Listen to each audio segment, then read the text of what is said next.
The living room was full of voices and laughter, plates clinking, and music playing softly in the background. It should have been a warm family gathering, but for Amara, it felt like standing in the middle of a storm. She had just set down a tray of drinks when Zenzi, her sister-in-law, leaned back in her chair and looked her up and down with a sharp smile. "Look at her," Zenzi said loudly enough for everyone to hear. "Always serving, always carrying trays. Tell me, are you a wife in this family, or just the servant we forgot to pay?" For a moment, silence hung in the air. Then laughter erupted around the room. Some tried to hide it behind their hands, others laughed openly, enjoying the cruelty. Amara stood still, her eyes lowered, her hands folded quietly in front of her. The simple dress she wore, the plain sandals, the way she moved gently through the crowd, it all became fuel for their mockery. Every giggle and every smirk dug into her like thorns. But Amara didn't speak. She didn't defend herself or shout back. She stood there, holding the weight of her silence, swallowing the ache in her chest. Her heart was pounding,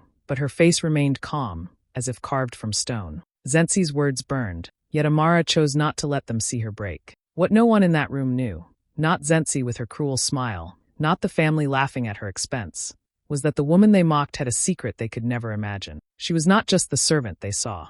Beneath her quiet gaze, hidden deep in her heart, lived a truth far greater than any of them could dream. The narrator's voice rises like a whisper carried on the wind, but little did Zenzi know, the woman she tried to shame was already a queen in waiting. Amara's story did not begin in a house filled with laughter or plenty. She was born in a small village near the Makonde Hills in Tanzania, a place where the red earth stained the soles of your feet and the air smelled of wood smoke. Her childhood was shaped by struggle. When she was still very young, her father passed away, leaving her mother with the heavy burden of raising several children. From that moment, Amara learned what responsibility meant. While other children ran barefoot through the fields, chasing each other under the sun, she carried water from the river, fetched firewood, and helped her mother with every task that kept the family alive. Life was not easy, but Amara carried herself with a quiet strength that surprised even adults. She would wake before dawn to prepare porridge for her younger siblings, making sure they never went hungry before walking them to school.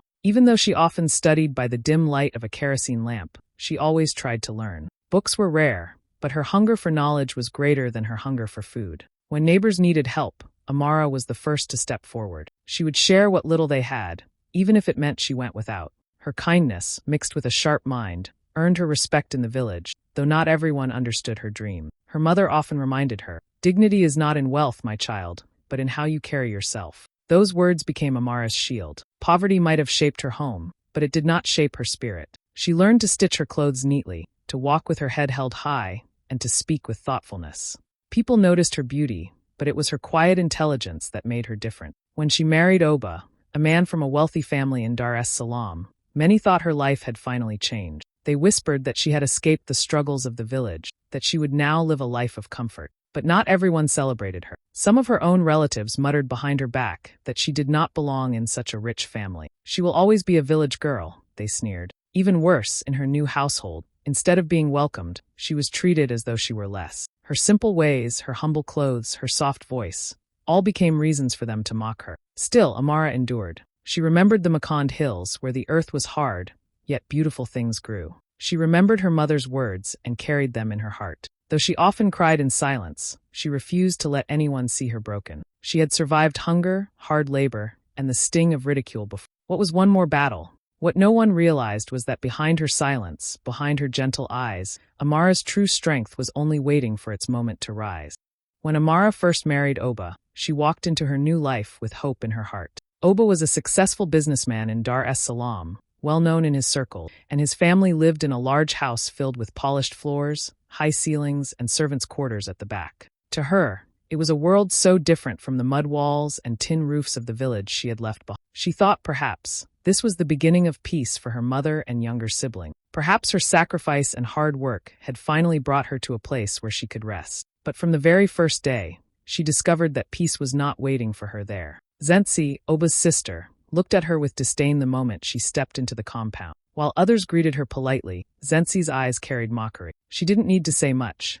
Her sneers spoke louder than words. Soon, the demands began. "Amara, go to the kitchen and help with the food. Amara, wash those clothes. Amara, make sure the table is set." It wasn't said as a request, but as an order, like one would give to a house girl. The irony was bitter. In a home where servants were hired and paid, the new bride was treated as the lowest of them all. At gatherings, while other wives and daughters-in-law sat in fine dresses, laughing and eating, Amara was the one carrying trays of food, clearing plates, and running back and forth from the kitchen. If she paused even for a moment, Zenzi's sharp tongue would cut through the air. Don't just stand there. You should know your place. Behind the whispers of laughter and clinking glasses, there were other whispers too, the kind that pierced deeper than any shout. She doesn't belong here, relatives murmured. She is just a village girl. Oba could have done better. Some didn't even bother lowering their voices. Amara heard it all. She felt every word. Her plain dress, her modest jewelry, even her quiet way of speaking became proof to them that she wasn't enough. Oba, busy with his business, rarely noticed. Sometimes he defended her, but most of the time he brushed it aside, telling her not to take Zenzi's words seriously. But it was easy for him to say.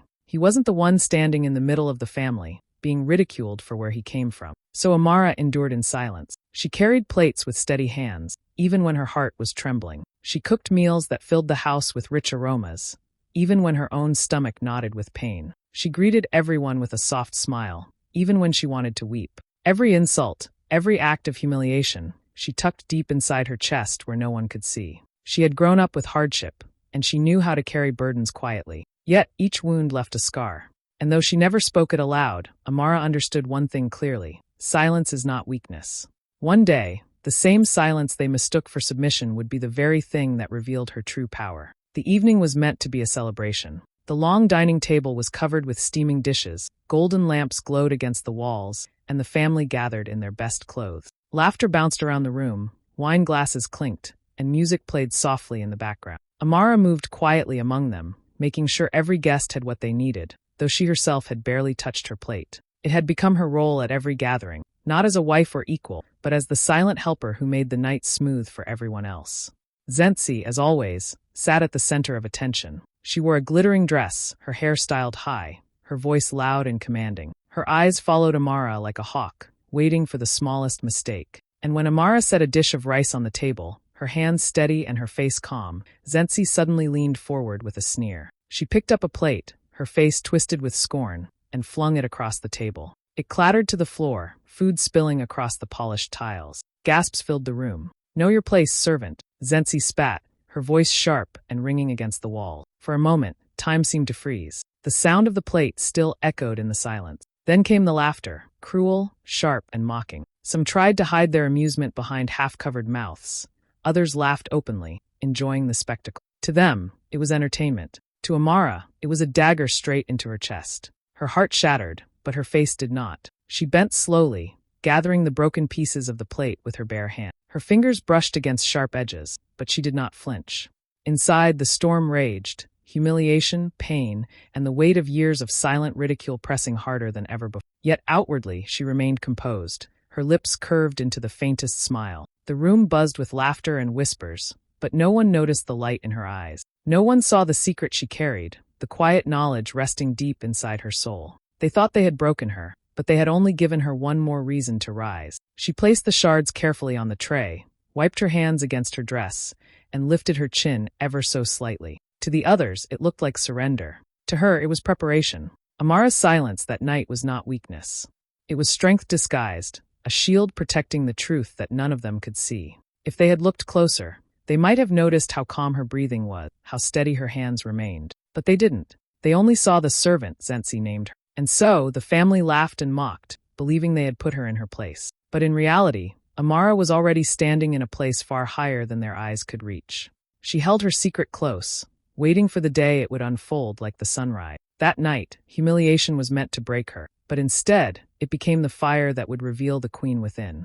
What no one in Oba's family knew, what not even Zenzi with her sharp tongue could have guessed, was that Amara's life carried a truth far greater than the insults thrown at her. She was not simply a village girl who married into wealth. Long before she became a wife, long before she set foot in the big house in Dar es Salaam, her path had already been chosen by fate. Years earlier, when Amara was still a teenager, a heavy flood swept through parts of Mwanza.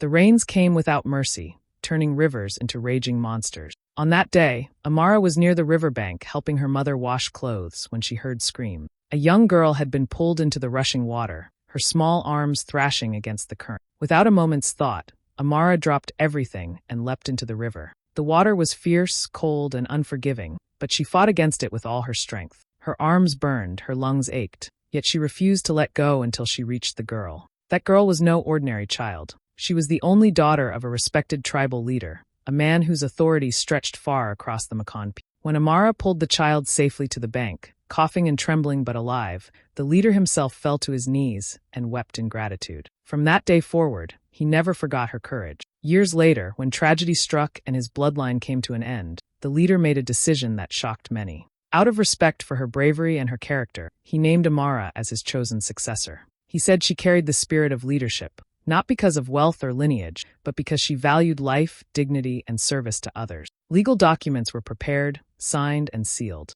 By law and by tradition, Amara became the rightful chief of the Makonde people, a title that carried immense honor, influence, and even financial strength. But Amara, humble as always, never boasted about it. She did not walk into rooms announcing who she was. She did not drape herself in power or demand recognition. She kept it hidden, close to her heart, as though it was a seed waiting for the right season to bloom. To the world, she remained the quiet woman in plain dresses, the one who carried trays at dinners and smiled through humiliation. But behind that simplicity was authority that could change the course of her entire family's future. Zenzi and the others saw only what was on the surface, a poor girl who had risen above her place. They mocked the village dust on her feet, never knowing those same feet had walked through fire and come out crowned. They laughed at her silence, never realizing silence was the strength of someone who did not need to prove herself. The truth was already written. The crown was already hers. And though she did not yet reveal it, the day was coming when the drums would beat, the people would gather, and the same woman they called a servant would walk into the light as their queen. Weeks after the night of humiliation, life in the household seemed to go on as usual. Zenzi still barked her orders. The whispers behind Amara's back continued, and she carried on with her quiet strength. But beyond the walls of that house, history was already moving in her favor. In Dodoma, preparations were underway for the National Cultural Festival, a gathering where tribes from across Tanzania came together to celebrate tradition, music, and leadership. That year, something special was planned. The royal elders of the Makonde people would publicly announce their new crown bearer. When Oba's family received the invitation to attend, they treated it as just another event, another chance to mingle with high society. They dressed in their finest clothes, sparkling jewelry and tailored suits, speaking with excitement about who might be crowned. Zenzi in particular could not stop boasting about how she would look among the dignitaries. To her, it was a stage to shine, another chance to remind everyone of her importance. None of them suspected that the true star of the evening was the very woman they had dismissed as a servant. The festival grounds were alive with color. Drums thundered in the air, dancers spun in vibrant cloths,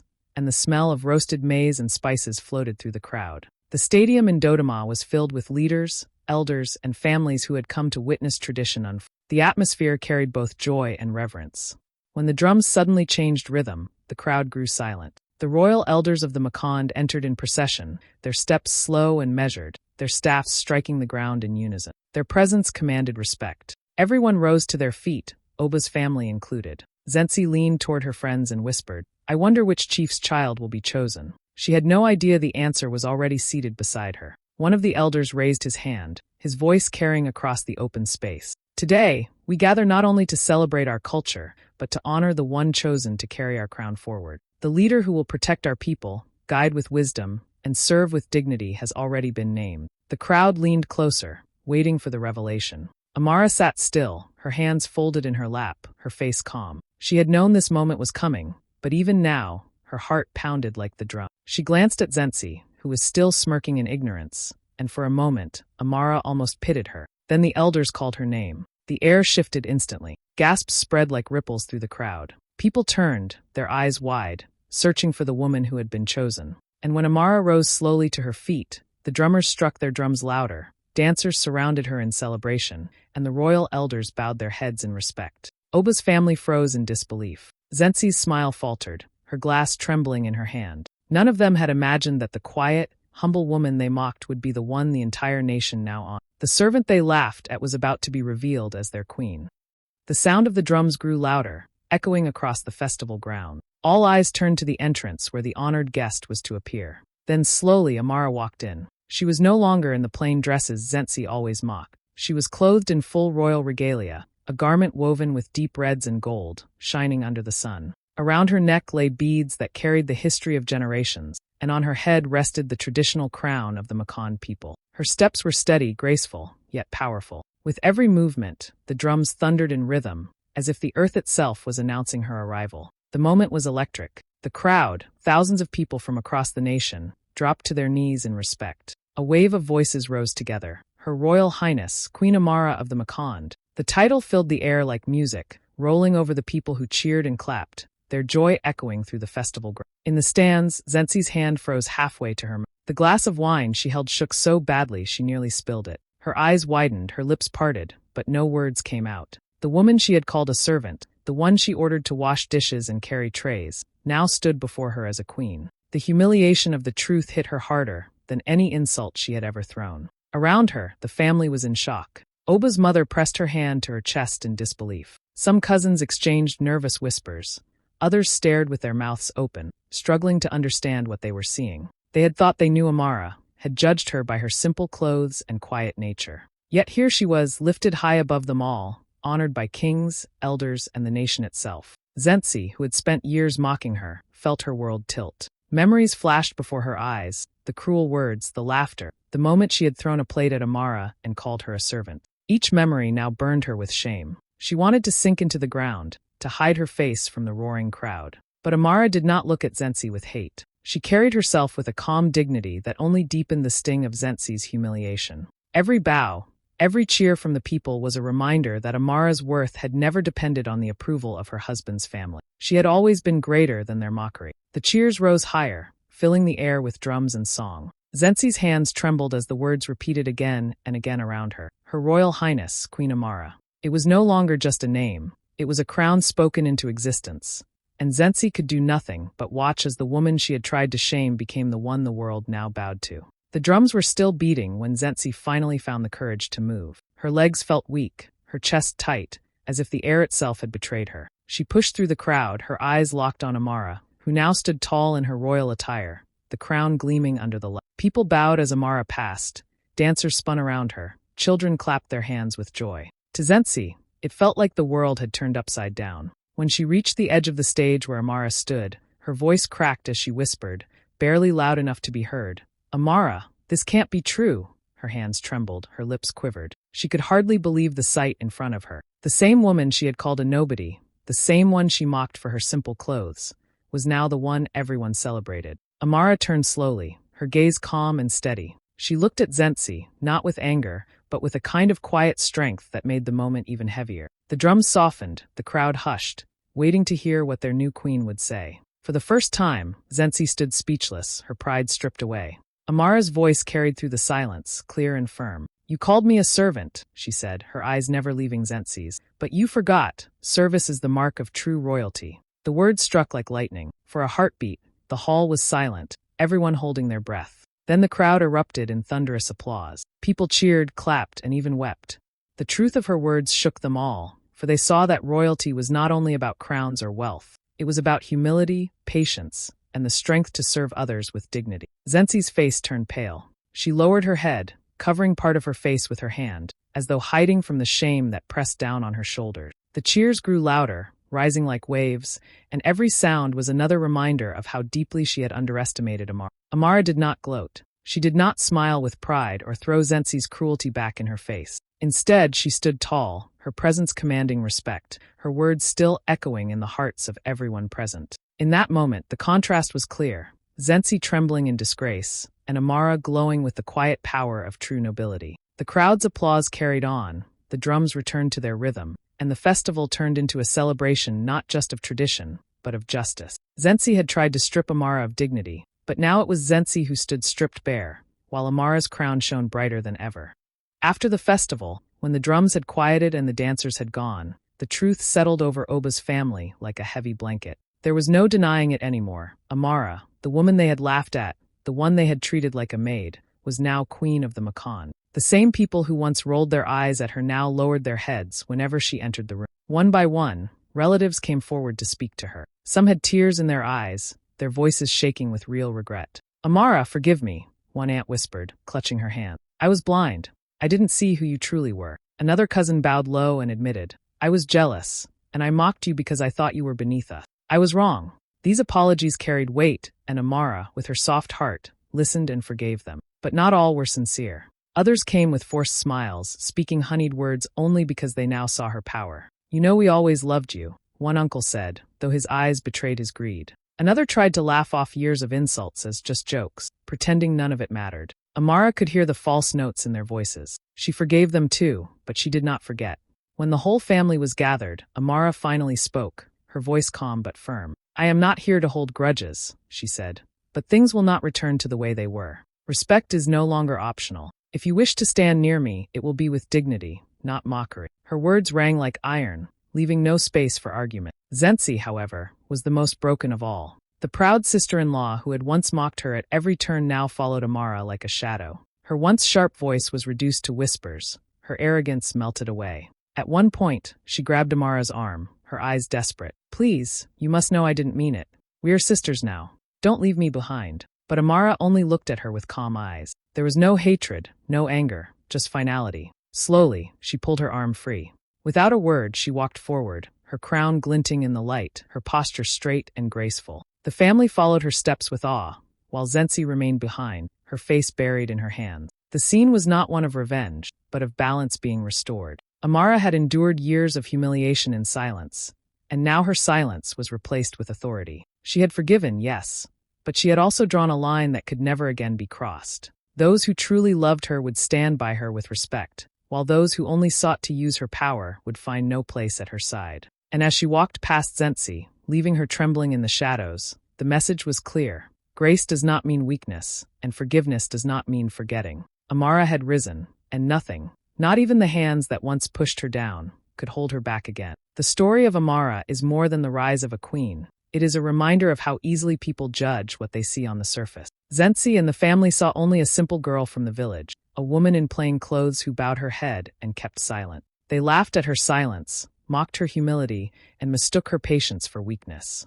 But the truth was waiting, hidden like a seed in the soil, ready to bloom when the time was right. Amara's crown was not made of gold alone. It was shaped by every sacrifice she made for her family, every insult she endured without striking back, every act of kindness she gave even when she had nothing. Her dignity, her patience, and her silent strength were the jewels no one could see until the day they shone brighter than any diamond. As queen, Amara chose not to use her power for revenge, but for change. She returned to her village near the Makonde Hills and began building schools, giving children opportunities she never had. She started programs to empower women, teaching them skills, giving them confidence, and reminding them that their worth was not tied to poverty or status. Her people loved her, not just because of her title, but because of her heart. And Zenzi? She was left with her memories, the day she laughed too loudly, the day her pride turned to ashes in front of a nation. She lived in the shadow of the truth that the servant she once mocked had always been a queen in waiting. The narrator's voice closes softly but firmly.